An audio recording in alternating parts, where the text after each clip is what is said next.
I've had a great career, and if I had to do one thing different, I think I would have kept writing. There was a period where I quit writing for years. I got lazy about it. I really wasn't inspired to write. For more than 3 decades, George Strait carefully guarded a part of himself that few truly understood. Behind the spotless image of country music's most respected legend, another life was quietly unfolding. Even those closest to him rarely saw the full weight he carried beyond the spotlight. Born George Harvey Strait on May 18, 1952, in the small town of Petite, Texas, he was raised in nearby Pasal where his family worked a cattle farm. Life was demanding and often unforgiving, shaped by long hours, physical labor, and responsibility. After his parents divorced, George and his brother were raised by their father, a junior high school mathematics teacher who balanced education with running the farm. That combination of structure and hard work instilled humility and perseverance in George's qualities that would later define both his personality and his music. As a teenager in the late 1960s, he was drawn to traditional country music, inspired by storytellers like Hank Williams, Merle Haggard, and George Jones. Though he briefly played in a rock and roll garage band, his heart always returned to country's. Emotional honesty. After high school, he enrolled in college but soon enlisted in the U.S. Army, stationed in Hawaii in the early 1970s. He joined an Army-sponsored band called Ramblin' Country, performing for servicemen and local audiences. Those early performances quietly confirmed that music was more than a passing interest. When he returned to Texas and resumed college, he carried with him not just sharpened musical instincts, but a deeper maturity forged by discipline and distance from home. In December 1971, at just 19 years old, George married his high school sweetheart Norma. Their partnership began long before fame, built on shared history and quiet loyalty. In 1972, they welcomed their daughter, Jennifer. Fatherhood came early, forcing George to balance military service, young family responsibilities, and uncertain career prospects. Those years were defined by sacrifice rather than glamour, strengthening his devotion to home life. In 1981, their son George Bubba Strait Jr. was born, just as George's career was gaining national momentum. Even as fame grew, he drew a firm line between his public and private worlds, choosing family dinners over nightlife and loyalty over excess. Then on June 25, 1986, tragedy struck. 13-year-old Jennifer was killed in a car accident in San Marcos, Texas. She was riding in a Ford Mustang driven by a friend when the car lost control and rolled over. None of the occupants were wearing seatbelts, and Jennifer was partially ejected from the vehicle, dying instantly. The loss shattered the Strait family. In response, George retreated from the media, refusing to publicly dissect his grief. His silence was not coldness, it was survival. The music became his outlet, though he rarely addressed the loss directly. In 1987, George and Norma established the Jennifer Lynn Strait Foundation to support children's charities. True to their nature, they did it quietly, focusing on service rather than publicity. Over the years, the foundation donated millions to children's causes, turning unimaginable sorrow into ongoing compassion. In April 2009, George faced another painful loss when his brother Buddy passed away at 58. Buddy had shared his rural upbringing and witnessed his life long before the spotlight. Losing him meant losing a living connection to his earliest years. Once again, George processed the grief privately. After Jennifer's death, he had already made a defining choice: privacy over publicity. As his fame soared, he declined interviews and talk show appearances, protecting his family and guarding his emotions. Country music often thrives on personal storytelling, but George resisted turning pain into spectacle. His concerts became the space where he connected with audiences, letting songs speak instead of confessions. That restraint became part of his mystique, earning him respect as an artist who valued dignity over drama. In 2024, as he prepared to release his album Cowboys and Dreamers, George endured a season of profound professional loss. On March 20th, 2024, his longtime fiddle player Gene Elders passed away, followed the same day by his legendary manager Irv Woolsey. Weeks later, on April 29, 2024, his road manager Tom Foote also died. These were not distant colleagues, but men who had traveled beside him for decades, shaping his sound and safeguarding his career.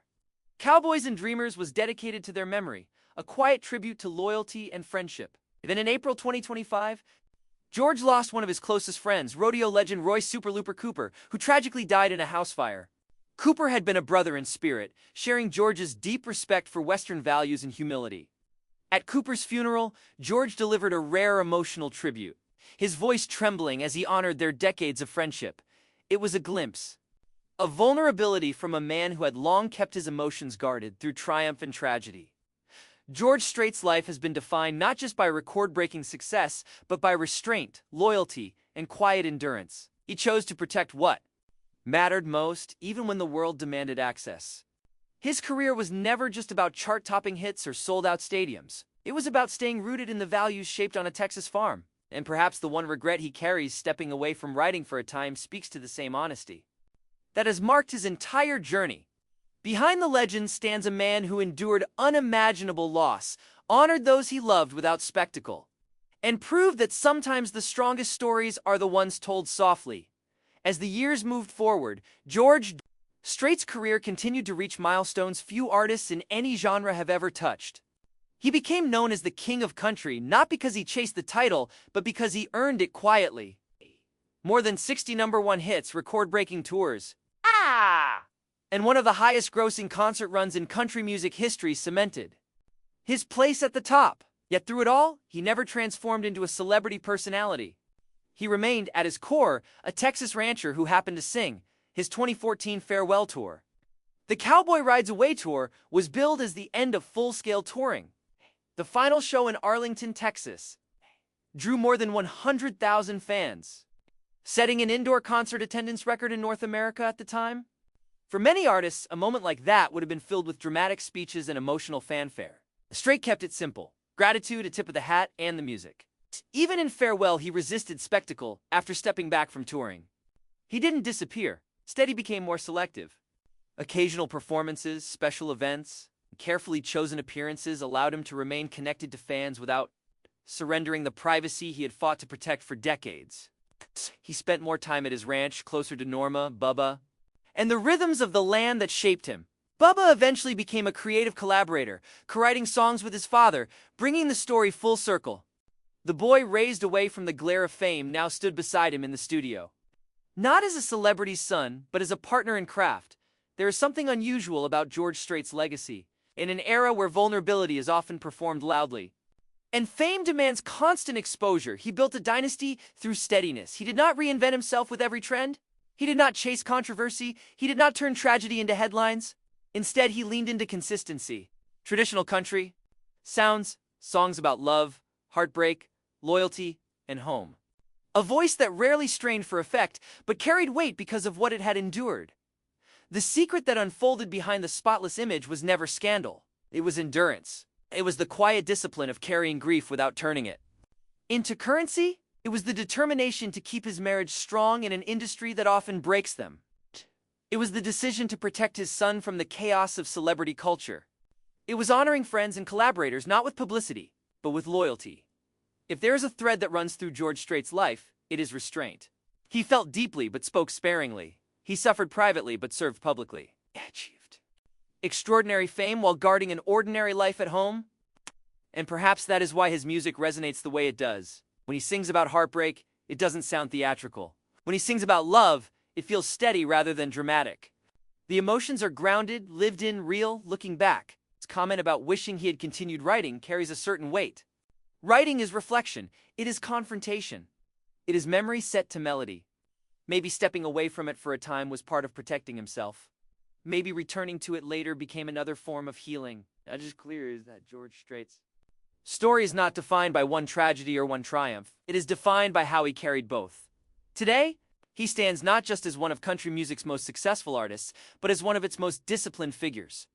A man who proved that you can be a legend without living loudly, that you can influence generations without oversharing, that you can endure heartbreak without surrendering dignity. Behind the spotlight was never another scandalous life waiting to be exposed. There was simply a man determined to protect what mattered most. And in the end, its quiet strength may be the most powerful part of his legacy.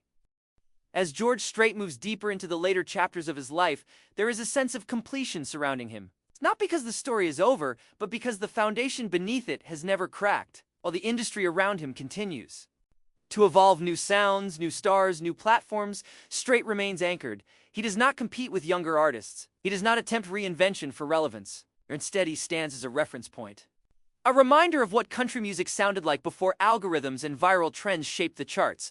Younger artists often speak of him with a kind of reverence usually reserved for pioneers, not simply because of the number of hits, but because of the way he carried himself. In an industry known for ego and excess, George Strait modeled steadiness. He showed that longevity is built less on flash and more on discipline. That consistency can be more powerful than reinvention. That authenticity, when maintained for decades, becomes its own form of quiet rebellion. At home, life has remained intentionally ordinary. Time at the ranch, time with Norma, time watching his grandchildren grow.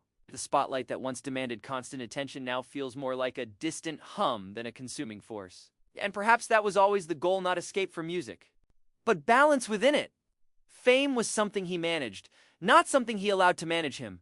Those who have worked closely with him often describe a man of few words but firm principles. Loyal almost to a fault, deeply respectful of tradition, uninterested in gossip or theatrics. He built a team that stayed with him for decades because trust mattered more than trend. Again, when members of that circle passed away, the grief was not professional, it was personal.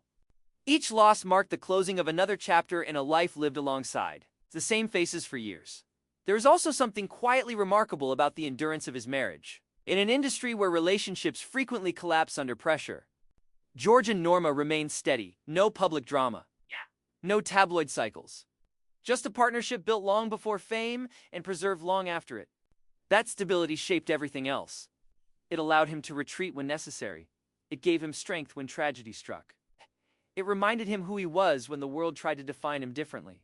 If you trace the arc of his life from a small town, Texas boy working cattle, to a soldier performing in Hawaii, to a young father trying to make ends meet, to a global country icon, you see not a series of dramatic leaps, but steady steps. There were devastating valleys. There were historic, but the pace remained measured, grounded, and maybe that is why his music feels timeless. It was never rushed. It was never overproduced with desperation. It carried the cadence of someone who understood patience. Someone who knew that not every emotion needs to be shouted to be heard. In the end, George Strait's story is less about secrets and more about choices. The choice to grieve privately, the choice to love loyally, the choice to step back when others would step forward, the choice to let the songs speak instead of the headlines. He built a career that spanned generations without sacrificing the quiet life he valued most. Legends are often remembered for their loudest moments. George Strait may be remembered for his quietest strengths, and as time continues its steady march, George Strait's presence feels less like that of a touring superstar and more like that of a living institution. He no longer needs to prove anything. The records have been set, the awards have been won, the stadiums have been filled. What remains now is legacy, and legacy for Strait has never been about numbers alone. It has been about example. There is a generation of country artists who grew up with his voice in the background of their childhoods. For them, George Strait wasn't just another singer on the radio, he was the standard. The clean production, the steel guitar, the storytelling that didn't try too hard, the way he stood on stage still composed, letting the band do its work while his voice carried the weight. He proved that charisma doesn't always have to be explosive. Sometimes, it can be calm. Even in his later performances, there is an unmistakable steadiness. No dramatic reinvention, no desperate attempts to compete with youth. Just the same man, older now, voice slightly weathered, but still grounded in the same Texas soil. That weathering, if anything, has added depth. The lyrics land differently. When sung by someone who has lived them for decades, what sets George Strait apart is not just that he endured tragedy, but that he never allowed tragedy to define him publicly. He didn't build a brand around suffering. He didn't market vulnerability, carried it quietly, and somehow that quiet carried more power than spectacle ever could, and sensed it, even when he never explained it. There is a gravity to him that can't be manufactured. His story also challenges a common belief about FAMPAT: success demands exposure. Strait proved the opposite, became one of the most successful country artists of all time, while revealing very little about his private world. Doing so, he reclaimed something rare in modern celebrity culture: mystery, and not scandalous mystery, but respectful distance. A reminder that a public figure can still belong to themselves, as he reflects on his one regret: stepping away from writing for a time it feels human. And not the regret of a fallen star, but of a craftsman who knows he left a tool unused for a while. And perhaps that reflection is what keeps him connected to the art itself. Even after decades, he still sees room for growth, room for discipline. I'm for honesty and quiet moments.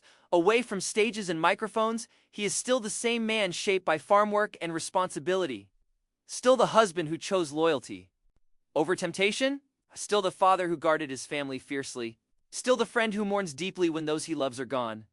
The fame never erased the foundation. It simply layered itself on top. When future generations look back on the history of country music, George Strait's name will stand near the top, not just because of chart dominance, but because of the way he carried himself. Because in a world that rewards noise, he chose calm. In a culture that monetizes pain, he chose privacy. In an industry built on reinvention, he chose consistency. And maybe that is the real story. Not a hidden scandal, not a shocking secret, but the rare strength of a man who stayed the same while the world around him changed. A legend not because he shouted the loudest, because he endured the longest. As the spotlight grows softer with time, George Strait's story feels less like a career timeline and more like a testament to endurance. There is a quiet poetry in the way his life unfolded. No dramatic collapses, no public meltdowns, no desperate reinventions, just seasons.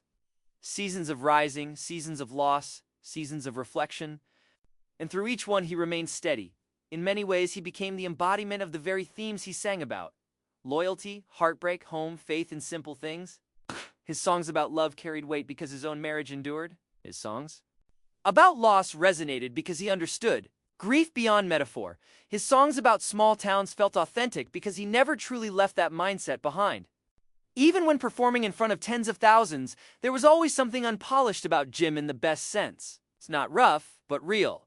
There's also something deeply intentional about the way he stepped back instead of clinging to center stage. Many artists struggle with the fading of constant attention. For George Strait, stepping away seemed almost natural. He had already drawn the boundaries decades earlier. Fame was something he visited, not something he lived inside. So when the time came to reduce touring and choose selective appearances, it didn't feel like retreat. It felt like alignment. Those who study careers in music often point to innovation as the key to longevity. Strait's path suggests something different. He didn't constantly chase the new, he honored the old. He preserved the structure of traditional country at times when it risked being overshadowed. And because of that, he became a bridge between eras. Older fans trusted him, younger artists studied him, the genre itself leaned on him as an anchor during moments of change. Perhaps the most remarkable thing is that, despite everything he endured, the sudden loss of a child, the death of a brother, the passing of lifelong friends and collaborators, he never appeared hardened. Reserved, yes. Guarded, certainly, but not bitter. When he speaks about those who are gone, there is grief, but also gratitude. When he reflects on his career, there is humility rather than pride. That balance is rare. In the end, George Strait's life tells a story that doesn't rely on shock value. It is a story about constancy in a world that rewards chaos. About choosing family over fame when forced to prioritize. About turning sorrow into service through a foundation that quietly continues to help children in need. About honoring friendships that lasted decades instead of chasing temporary alliances. He once said he wished he had kept writing during the years he stepped away from it. That reflection feels symbolic, because writing is a form of confronting yourself, and maybe for a time life demanded survival more than expression. But even in silence, he was still living the story. And when he returned to creativity, it carried the depth of everything he had endured. So what remains now is not just a catalog of hits or a shelf of awards, but a blueprint. A reminder that greatness does not require constant exposure. That strength does not always raise its voice. That legacy can be built slowly, deliberately, and with dignity.